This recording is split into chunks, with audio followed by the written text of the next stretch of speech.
I'm Van. I'm sorry. Nice shirt. Hey, you have a nice shirt too. Yes, sir. I wonder how one could go to procure such a garment. I think on the website there'll be a spot. But for now, just desire it. Oh, it's so weird for you to say that. Go back now. Okay. So I just got done watching Painkiller with Baby Metal. Wasn't really a fan. I just wanted maybe it'll grow on you. No, I like Baby Metal. I just don't like Baby Metal singing the house because they can't go where he goes. Right. Vocally. Right. Painkiller. Nah, they did a terrible job. Well, half the way she wasn't even attempting. Well, it's just. Did you notice that? Yeah. She was just like, yeah. Painkiller. Like, yeah. No. Yeah. No. We gotta score an interview with Halford. We gotta tell him, like, look, well, it's bro. possible now. It's all possible. You have no idea. You guys, we got some fun stuff coming up the pike. Should I show them the back of the shirt? Yeah. Oh, really? Look at the back of the shirt, y'all. Maybe you're sick because of your secrets. Vin and sorry. You want one? Tell the truth. You too can look this. No, you can't. All right. So, You can look like this. no, you can't. Okay. So this is Disturbed, covering A Land of Confusion. Okay, this is the first time we've done a Disturbed song. We've never done a Disturbed song. So, I always like it when it's a new band that I've never heard of, because I'm like, okay. And for all you new people, I have not heard of them because I never had music growing up. So this is a totally new experience for me, being in the metal world. Some people are like, where the fuck have you been living? Whenever, like, I'm like, if you just watch more videos, you'll see. The bubble. They take it as an insult because they feel like that I never heard of their band because whatever. You know what I'm saying? Right. Not because there's a backstory to it. Right. So, much love. They should have pity on you. I know. All right. Disturbed, Land of Confusion. This is actually a cover of a band named Genesis. They did the song and Disturbed was covering it. So, Disturbed covered another song. They did a badass job with it. So, I think I've never heard this song before. So, here we go. Oh, here we go. As in start? Here we go. Off you go.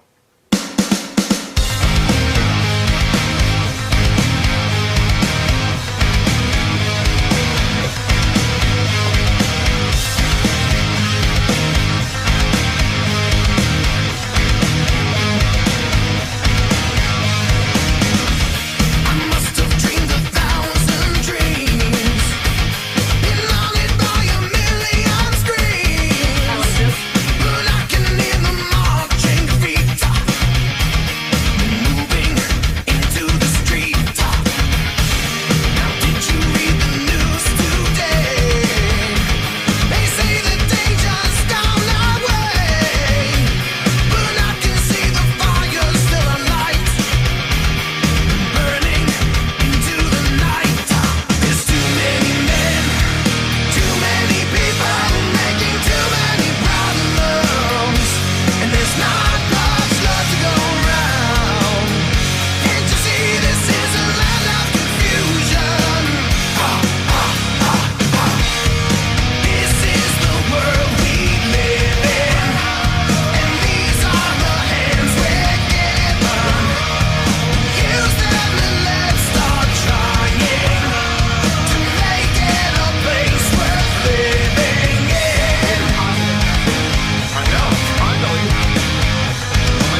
that? That's David Draymond from Disturbed. I like this. It's a good song. Yeah.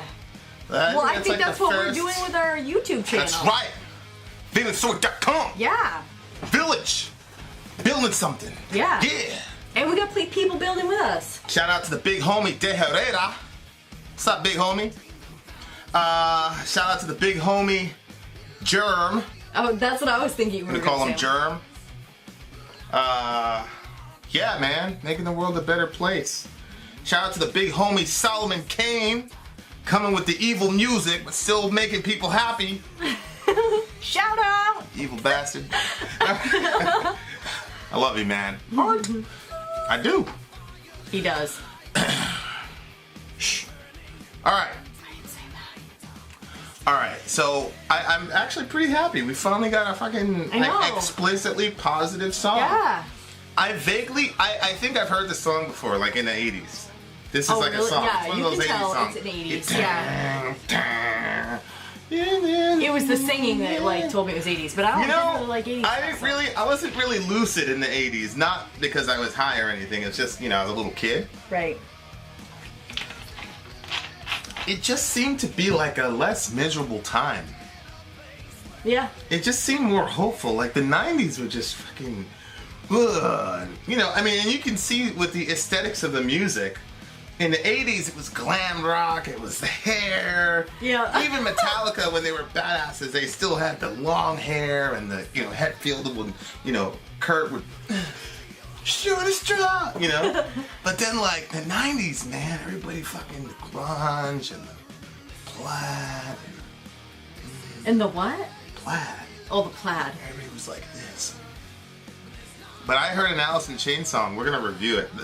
Like, Alice in Chains, I heard like 2 more Alice in Chains songs. Like, that's fucking Alice in Chains. There are these songs that I loved when I was in the, like, I'd hear it on MTV and I would love.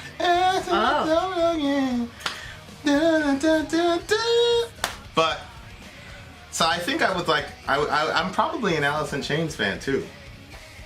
Who knew? Who knew? Go. But it just 80s were like, you had Karate Kid, Yeah. Daniel LaRusso hit the bang, with the crane kick. Balancing.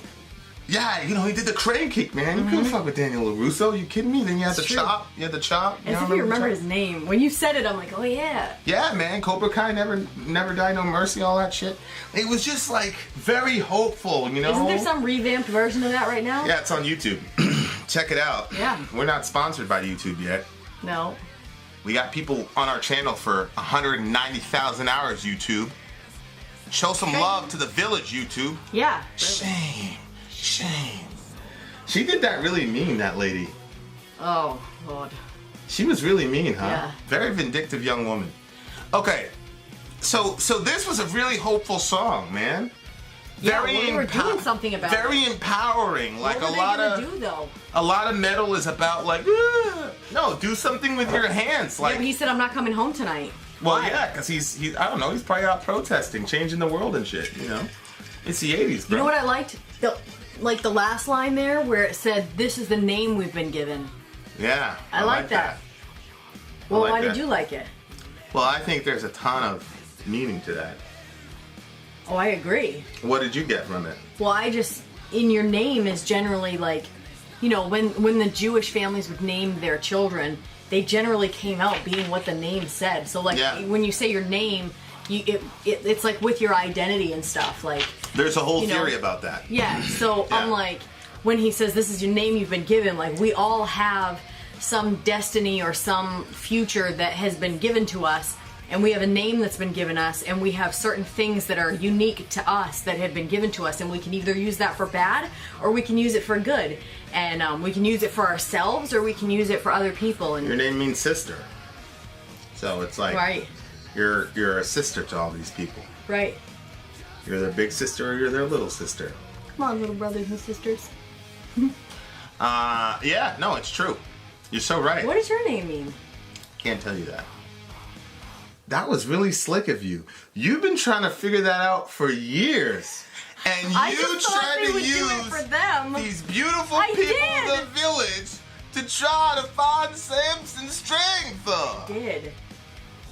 But yeah, these are the names they've been given. Yeah, that was probably the deepest line. That's a very deep line. That's why I say, like, people write shit, they don't even know what they're saying, because, like, that is some depth. This probably is, like, you know, American. You know, like, because when you're an American, it's like, oh, I'm an American. But, like, what are you doing with it? Yeah. You're the lone superpower in the world, and you're a citizen of the lone superpower in the world. What are you doing with that type of influence? It's a challenging question. Yeah. No, for us, we have the name Christian. Right. I think it was Aquinas. No, it was Chrysostom. Chrysostom was unbelievable. He says, you bear the name Christian. You know? And it's just like this, like, oh, honor, I am a Christian. Chrysostom. Who's that? He's an Eastern guy. I usually talk to you about Western guys like Augustine and all that. But Chrysostom is actually, they called him Golden Lips. The guy was unbelievable. Oh, really? You bear the name Christian. You know, let's just bear it like a cross and a crown. You know, it's like, Chrysostom, that's right. But yeah, so like for me, it's a challenge. Like, okay, you got the name. You're a Vin, you're an American, you're a Christian. All those names mean something. Like, can you live up to your name? Like, that's a serious question. Like, can you live up to the name that you have? You know, and names are important. And I was extremely intentional with naming all the kids. You know? So, yeah. Because, and so were you. Yep. Because it's really important, and I really think that it, just like a title kind of guides how you interpret the song. You know, if you're really thoughtful about the name that you give your kid, and then there's a whole narrative behind that name, it's very powerful. Extremely powerful. All the kids have been like, whoa. You know, and it's funny, like, I named one after, so the other two have very biblical names, and the first one doesn't have a biblical name at all. It's about a guy whose pride ends up destroying him, and what's interesting is my oldest struggles with pride like crazy, and so it's unbelievable. Yeah, it's insane. It's insane. So the name thing is really crazy, but stand up and let's start showing just where our lives are going to go. It's this understanding of like self-determination. You listen to a lot of metal, and there's a lot of nihilism, and there's a lot of like life happening to you. This happened to me, that happened to me, and this is like, let's stand up and start showing where our lives are going to go. This is like taking life by the horns and saying, no, motherfucker, like, I'm going to direct you. You know, like, that's some real, like, take dominion. Yeah. You know, dominion. And it had an upbeat sound to it, and an upbeat, you know. Hold on, I have to talk to our next interview. Somebody just messaged me from England. Shh, don't say too much. Should I pause this? No, don't. No, this is a teaser for the next interview. Okay, but I could have paused it, and then you could have come back to it. Okay. He's letting the person know our location. Because we're setting up the interview. I think you might be excited. One clue for who we're going to be talking to next is many of you, it's not Nurgle yet, many of you were introduced to the Vin and Story channel. Yes. Through this one singular video. And here's another clue. It's the opposite of all of our other interviews. Oh, I see what you did there. Okay. So yeah, I agree. Like this is like very, we're gonna take life by the horns. This is the world we've been. But so what about this one? What? The other chorus. This is the world we live in. These are the hands we're given. Use them and let's start trying to make this place, to make it a place worth living in. What was your feeling on that? Well, remember we were talking about I think it was the Godra song where we were talking about wanting to kind of escape. Yeah. And it's because a lot of times there's so much bad in the world, and there's so much evil and stuff, and or like just trouble, hard times. What? Okay, so there. no. What you said is like fired off a bunch of synapses in my head. So like, there is the dominating popular Christian theology right now is that God is going to take us out of the world, which is like we're going to escape. Not of you, but yeah, we're going to escape. Yeah. And then there's a everything's going to get progressively worse. It's going to be horrible, and then Jesus is going to go, "Come on, my people, let's get out of here and leave these bastards to themselves to go fuck up the world for 7 years." You know what I mean? And then, so like it's like this escapist mentality about the world. But then there's a whole other view that says, nope. No, forget about being snatched up. We're going back to what we had in the garden when God gave Adam and Eve their job, and He told them that they were supposed to be fruitful, multiply, and fill the earth, and subdue it. So they were going to take over it and like rule it. Yeah. And so we're like supposed to like take over the world in a good way, and But it's when you were talking about the contrast between flying whales, which was let's get out of here and go someplace else because it's irreversibly damaged here. This one is saying, no, this is the only world we have. So let's stop trying to run away from it and let's start making it a place that's worth living in. Yeah. That you don't want to escape from, that you actually love and cherish. Yeah. That's such a cool. Like it's amazing how people's theologies are. It's like a very convenient idea. You don't have to deal with world hunger. Right. You don't have to deal with inequality. You don't have to deal with little girls and child prostitution in India. You don't got to deal with any of that because you're gonna get zapped up. Fuck that little girl in India. You know what I mean? Like, or do you say to yourself, no, like we got to do something. Right. Kids are getting trafficked. Kids are getting whatever. Kids are starving. I know this couple, they supported this kid, and basically, you have these charities where you can support kids, and they basically found the oldest kid because he's the least likely to get supported because he's no longer a little bundle of joy. Yeah, he's 12 years old and he's kind of rough. And basically, they basically said that if they didn't support that kid, that he was like months away from being scooped up by the local cocaine dealers. Yep. And he would have been. Yep. And now like he's getting an education and he's got a chance, just because somebody said, I'm gonna skip a Starbucks. And do something for this kid. So it's like, if you have the sort of mentality that you're gonna get zapped out of here eventually. And you too, if you're thinking about like doing something to yourself. Like I know that they're like really personal things, but on the other hand, it's like this is gonna be very corny, but the world fucking needs you, man, woman, whoever you are. Like, like I said at the beginning, we all have something that makes us unique and makes us different. Sometimes it's what makes you different that makes you feel like you don't belong, but that's just because you haven't started using it. Just start using that differentness about you and find out where your spot is, because there's the world needs you. No, it's really true. And I like when it talks about the hands, because from Christianity it's like, oh, we'll pray for you and all this, which is great. Like you need to do, we pray for y'all. We do. Believe you me. But it's like, I love the hands thing because it's like, fucking do something tangible. Right. Do something tangible, Well, you have to be close to something to be able to put your hands on it and stuff. Whoa, so you're on fire right now. I'm burning up because you're so fiery. I had some time to journal. You're always good when you journal, man. You're always like a completely different person. I gotta get some stuff out. It's good. You got to be close to somebody to put your hands on them. It's true, and we've already seen it in the village. Some people give the art, some people give the, their music, and it's like, okay, like let's start with each other, right? And then let's like expand now. Seriously, give your art away to somebody. My hope is that the village is gonna literally get so big that people are gonna bump into each other and be like, oh, I'm from Texas. Yo, I'm from Texas. Where in Texas are you from? And then like villagers are gonna start like coming together in little clusters all over the place. Like that's like my big picture. We never talked about that. That's the end game.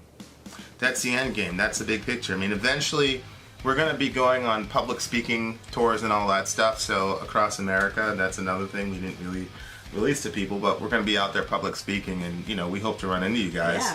But we hope to run into you guys doing good stuff in your community. In whatever name you want to do it in.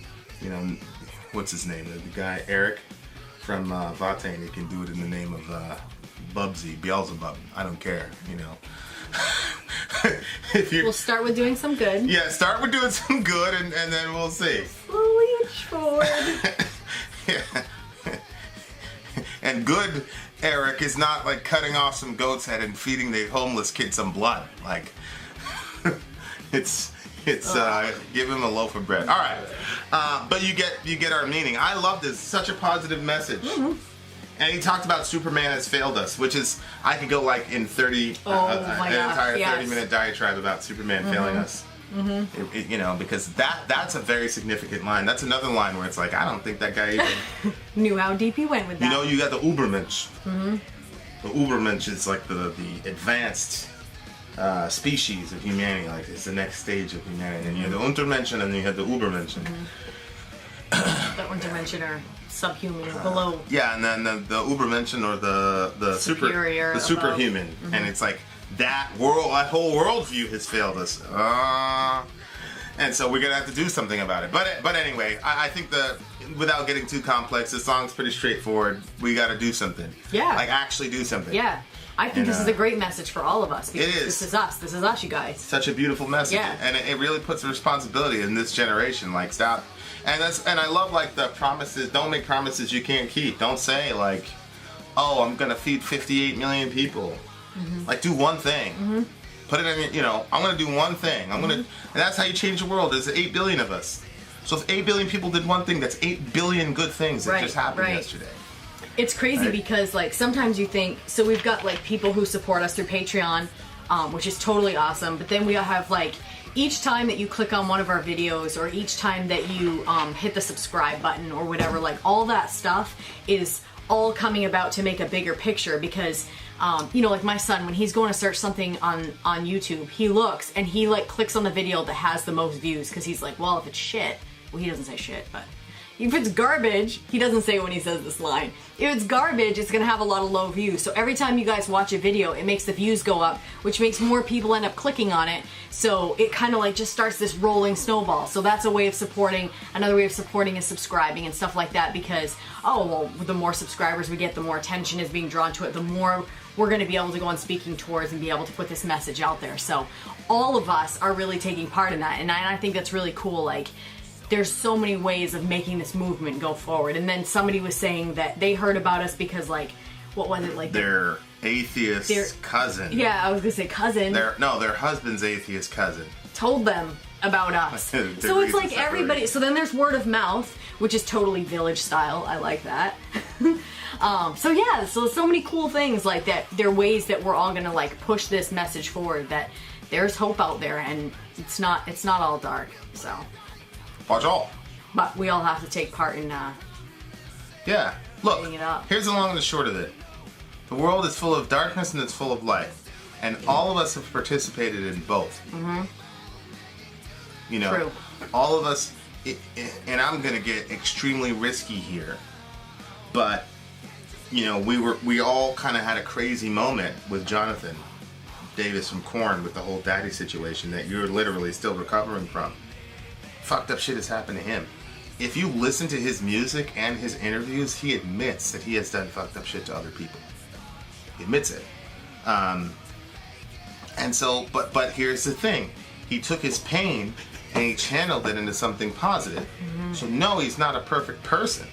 And yes, he has been very out there. Just as he was out there about the things that were done to him, he's also out there. If you listen to the song Trash, if you listen to the song My Gift to You, it's kind of like he's not portraying himself as this beautiful person who never does any wrong. So the last thing I'll leave you with is, like, we've all contributed to pain and the alleviation of pain. We've all contributed to darkness and light. We've all contributed to suffering and ending suffering. And so all I'm saying is be intentional every day about doing one thing. Mm-hmm. Tangible. Some of you are so generous with your art to us. Consider doing something, doing a good work of art to someone and just giving it to them. Mm. You know, some of you are musicians, consider it. You know, just every single way that you have that you can do something to push back darkness, fucking go for it. And that's the message of the song, and that's ultimately the end game of the Village. Everything that we're doing is based on that, because like I keep telling people, like, we're not really like afterlife people. We're here and now. And what's going on with our neighbor. We believe in an afterlife, obviously. Absolutely, we believe in the afterlife. We believe in the afterlife, but we're not, we're not in so much of a hurry to get there that we're forgetting about where we are. Yeah, it's not the main focus. It's because that's probably a podcast discussion, but we're not going to be up there for long anyway.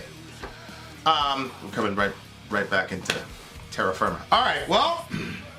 There you go. Yeah, I give this one a 9. This is a 10 for me. I knew you were gonna give it a 10. I said this message can go any time in history, and this is good. Yeah, I can put it in the time capsule, and I think it's because look, again, it was written in the '80s, and it wasn't I don't think that this band originally was like in the metal world. I think this is more of a commercial band, but it is we listen to so much heavy content. That's necessary. That I also think that this needs to be in the little bit preachy and stuff, but I think it needs to be in the time capsule. Preachy? Wait, how? The whole thing was. I could have preached that the whole song. Oh yeah, you could have. It's preachy, but maybe I don't know what preachy is. Well, you grew up in church. How in the world could you know what preachy is? Yeah. So this was so mild to me that I know.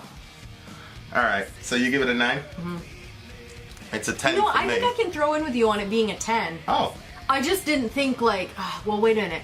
I just didn't think everything was so freaking unbelievable. No. So that's why I gave it a 9. No. But the message was really good. It is a necessary message. Okay, I'll give it a 10 for necessary message. Yeah. There's nothing in it musically that made it. Right, okay. But it's a 10 because it's necessary, especially if we're putting it in the metal. Okay, I'll throw on that. Look, if metal was inundated with positive messaging, it'd probably be a 5. Right?